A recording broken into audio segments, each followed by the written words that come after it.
E o ex-governador de Minas Gerais, Romeu Zema, disse que não vai se intimidar diante da notícia crime apresentada pelo ministro do Supremo Tribunal Federal, Gilmar Mendes, contra ele.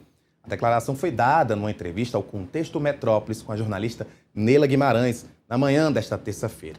Estou ao vivo com uma repórter, Camila Xavier, que tem mais detalhes sobre como o Zema tem lidado com essa notícia crime.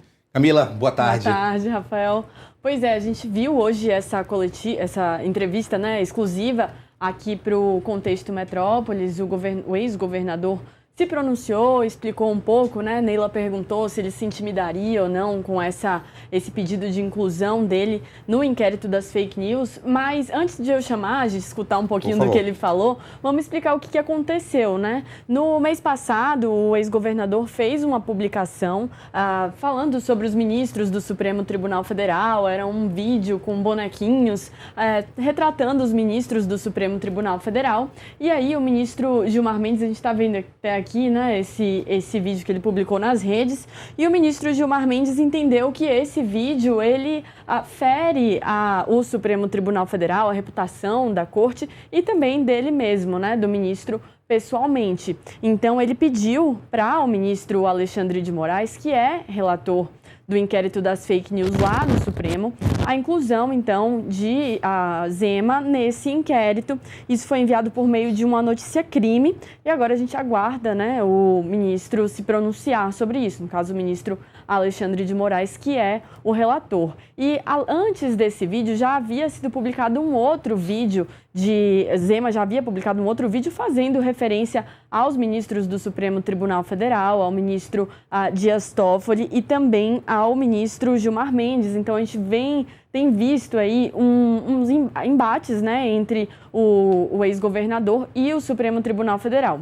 Aí hoje, nessa entrevista exclusiva para o Contexto Metrópolis, a Neila perguntou se o ex-governador se intimidaria com essa iniciativa do ministro Gilmar Mendes, como que ele levaria daqui para frente, e ele negou, inclusive repetiu acusações, fatos que ele vem apontando sobre os ministros do Supremo, como o possível envolvimento, a possível ligação de ministros com o caso do Banco Master, com Daniel Vorcaro. Ele não falou diretamente no nome de Daniel Vorcaro, mas deu a entender. A gente pode conferir, então, agora esse trecho da fala de Romeu Zema para o Contexto Metrópolis. O ministro Gilmar Mendes, do Supremo Tribunal Federal, pediu que o ex-governador de Minas Gerais, Romeu Zema, seja incluído no inquérito das fake news. Essa solicitação foi feita por meio de notícia-crime e foi enviada ao ministro Alexandre de Moraes, relator do inquérito das fake news na Suprema Corte. Para falar sobre esse assunto, a gente conversa ao vivo agora com o ex-governador de Minas Gerais, Romeu Zema. Governador, muito obrigada, já agradeço a participação aqui com a gente. Muito bom dia e já começo te perguntando, isso vai intimidar o senhor, essa manifestação do ministro Gilmar Mendes? Intimida aí os caminhos, as propostas, inclusive que o senhor apresentou na semana passada, a proposta de governo de mudança de um Supremo Tribunal Federal? Bom dia, Neila. Bom dia para quem nos acompanha.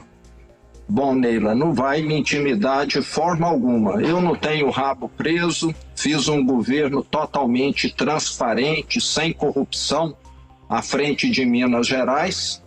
Estou muito à vontade para estar criticando essa farra dos intocáveis.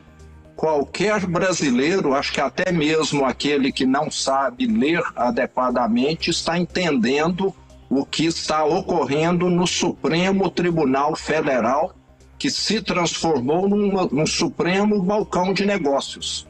Isso causa indignação nos 210 milhões de mineiros. Acho que o ministro escolheu errado. Ele deveria estar escolhendo algum dos seus colegas que são muito próximos do maior chefe do crime organizado do Brasil, com os quais fizeram negócios, contratos, usaram seu avião, e não a mim, que governei Minas sem levar um parente para trabalhar no Estado. Inclusive, tenho um primo que é presidente do Morgan Stanley, um banco internacional. Durante toda a minha gestão, o banco não fez uma negociação com Minas Gerais, nem com as estatais mineiras, por uma questão de compliance, de lisura. Então, exemplos nós temos aqui no Brasil. Eles deveriam vir aqui para ver o que foi que eu fiz. Acho que... Aí, a entrevista de Romeu Zema, ela tá completa aqui no nosso canal no YouTube, mas eu estava conversando com a Camila mais cedo em relação a essa campanha, entre aspas, a campanha não começou, mas como Zema tem se vendido como um provável candidato à presidência da República, batendo mais de frente no STF, algo inclusive que o próprio Flávio Bolsonaro, que vem de uma família que já é conhecida por ter embates com o STF, ele tem diminuído ali o tom e o Zema tem aumentado. Você que está todo dia andando pelo Congresso, falando com a oposição, falando com o governo, como é que eles veem essa tática de Romeu Zema? Eles acreditam que, de fato, há ali uma possibilidade de ganhar votos com essa bandeira? Então, Rafa, você falou aí de uma campanha, né, que vem sendo utilizado como uma forma de campanha, e é justamente o que o próprio ministro Gilmar Mendes entendeu com esse vídeo, né? Ele fala de que esse vídeo, esses conteúdos vêm sendo utilizados por Zema como uma forma de promoção pessoal. Isso porque a gente sabe, né, que ele é pré-candidato aí à presidência da República, como você falou. E aí é o seguinte que acontece, a gente tem visto essa posição de Flávio Bolsonaro um pouco mais moderado nesse sentido de não atacar diretamente o Supremo Tribunal Federal, de evitar esses confrontos diretos com a Suprema Corte, que difere um pouco da posição, né, do pai dele, que ia muito para esse combate com o STF, e Romeu Zema, de fato, vem buscando esse combate, vem fazendo esse enfrentamento, defendeu a prisão de ministros do Supremo Tribunal Federal. Então, alguns parlamentares veem ali uma posição como a posição dele, né, como uma posição arriscada de ir para esse confronto,